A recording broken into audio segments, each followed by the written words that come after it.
بسم اللہ الرحمن الرحیم۔ کسی بھی ملک اور کسی بھی مکتب فکر کے جو علماء ہیں، اہلیان کشمیر ہمیشہ ان سے محبت اور ان کے بلند پائے کا پاس و لحاظ رکھتے ہیں۔ وہیں خاص کر علماء دیوبند اور علماء ندوہ، ان کے ساتھ اہلیان کشمیر کی ایک خاص نسبت ہے، خاص عقیدت ہے۔ تو وہیں یہ بات بھی قابل ذکر ہے کہ کشمیر انتہائی حساس، مذہبی اعتبار سے، سیاسی اعتبار سے، جذبات کے اعتبار سے انتہائی حساس ہے۔ تو ایسے میں ان لوگوں سے گزارش ہے کہ وہ لوگ جب بھی کوئی بیان دیں، چاہے وہ مذہبی ہو یا سیاسی ہو، انہیں کشمیر کی حساسیت کو سامنے رکھ کر کے، اس سے بھی اپنے ذہن میں رکھ کر کے بیان دے دینا چاہیے، ورنہ عموماً ان کے بیانات سے یا تو یہاں کی سیاسی فضا خراب ہو جاتی ہے یا مذہبی سرگرمیاں متاثر رہتی ہیں۔ تو لہٰذا وہ لوگ جب بھی کوئی بیان دیں، وہ کشمیر کی حساسیت کو بھی سامنے رکھیں۔ کشمیر سے باہر جو علماء ہیں، چاہے جس بھی مکتب فکر کے ہوں، وہ کشمیر کو ہندوستان کا حصہ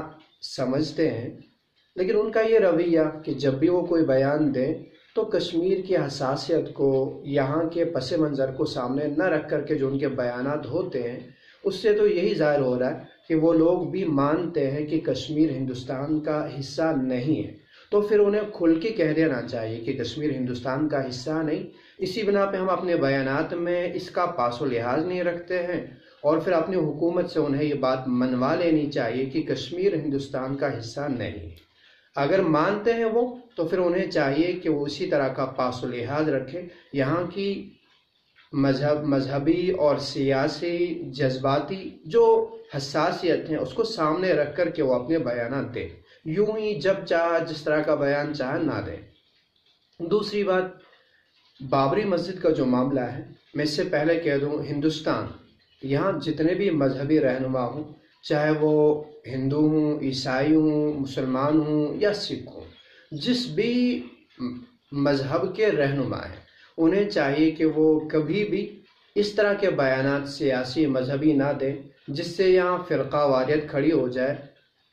اس سے اتنا ہی نہیں ہوگا کہ ایک فرقے کے لوگ مارے جائیں، بلکہ دونوں فرقوں کے لوگ مارے جاتے ہیں، دونوں کا نقصان تو ہے ہی ہے۔ فرقہ واریت سے، فسادات سے تباہیاں عوام کی تو ہوتی ہی ہوتی ہیں، وہیں آپ ساتھ ساتھ میں ملک کی سالمیت کو بھی داؤ پہ لگا لیتے ہیں۔ لہذا یہاں کے جو بھی مذہبی رہنما، مسلمان ہوں یا غیر مسلم ہوں، انہیں چاہیے کہ وہ لوگ کوئی ایسا سیاسی مذہبی بیان قطعاً نہ دیں جس سے یہاں مذہبی اعتبار سے فرقہ واریت اور مذہبی اعتبار سے اختلافات اور انتشار پیدا ہو۔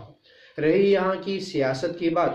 سیاسی رہنماؤں کی بات، تو میں یہ سمجھتا ہوں سیاست تو ٹکی ہی ہے ڈیوائڈ اینڈ رول پر، تو لہٰذا ان کے بیانات پر عوام کو زیادہ توجہ دینی بھی نہیں چاہیے، وہ تو چل ہی رہے اسی پر کہ کسی طرح سے ان کا ووٹ بینک چلتا رہے، چاہے وہ مذہب کو سامنے لا کر کے ہو یا کسی خاص فرقے کی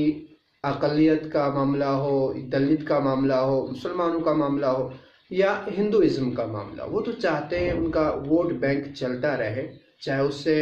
فسادات ہوں یا نہ ہو۔ تو عوام کو چاہیے سیاسی رہنماؤں کے جو بھی بیانات ہوں ان پہ زیادہ توجہ نہ دیں، لیکن مذہبی رہنما کوشش کریں وہ مذہبی اعتبار سے ایسے بیانات قطعاً نہ دیں جس سے ملک کی سالمیت کو خطرہ، تو وہیں فرقہ واریت کا بھی اندیشہ ہو۔ جہاں تک بابری مسجد کا معاملہ ہے، بابری مسجد کا حل یہ نہیں کہ آپ آدھا مسلمانوں کو دیں یا آدھا ہندوؤں کو دیں، یہ بھی ہمیشہ کے لیے فرقہ واریت کا وہاں پہ ایک موقع آپ رکھیں گے۔ کبھی ہو ہی نہیں سکتا کہ دو مذہبوں کی مذہبی عبادت گاہیں ایک جگہ ہوں اور وہاں فرقہ واریت کھڑی نہ ہو، فتنہ و فساد نہ ہو۔ اور آپ ایسا کریں کہ صرف مسلمانوں کو دیں تو وہ بھی وہاں باعث فتنہ رہے گا، صرف ہندوؤں کو دیں تو وہ بھی باعث فتنہ رہے گا۔ اس کا حل مجھے یہاں تک لگ رہا ہے تو یہی ہے، جیسے یہ آج تک رہا بنا حل کے، اس کا حل نہ ہونا ہی ایک حل ہے کہ اس کو حکومت اپنی تحویل میں رکھے اور کسی طرح نہ دوسرے کسی پرپز میں کسی کام میں اس کا استعمال کریں کہ یہ عبادت گاہ رہی ہے مسلمانوں کی یا بقول ہندوؤں کی، تو یہ عبادت گاہ ہے، تو اس سے نہ تو کسی کے لیے عبادت کے طور پہ استعمال کرنے کی گنجائش دیں، نہ کسی اور کام میں اس کا استعمال کریں، مطلقاً یہ جیسے پڑی ہیں ویسے ہی پڑا رہنے دیں، اس کا فیصلہ قدرت پہ چھوڑ دیں، قدرت رب آخر میں اس کا فیصلہ جس کے لیے کر دے وہی ہو، تو خود انسان اس کا فیصلہ کرنے کی کوشش نہ کریں۔ یہ مذہبی جگہوں کا معاملہ ہے، انسان اس میں جو بھی فیصلہ کرے گا وہ فیصلہ یک طرفہ ہوگا، اور نتیجتاً فرقہ واریت اور ملک کی سالمیت اور پھر انسانوں کا خون خرابہ اس فیصلے میں ضرور ہوگا۔ نتیجتاً وہ لوگ اس کا حل یہی ہے کہ حل نہ کریں، یہی اس کا حل ہے۔ یہ جیسے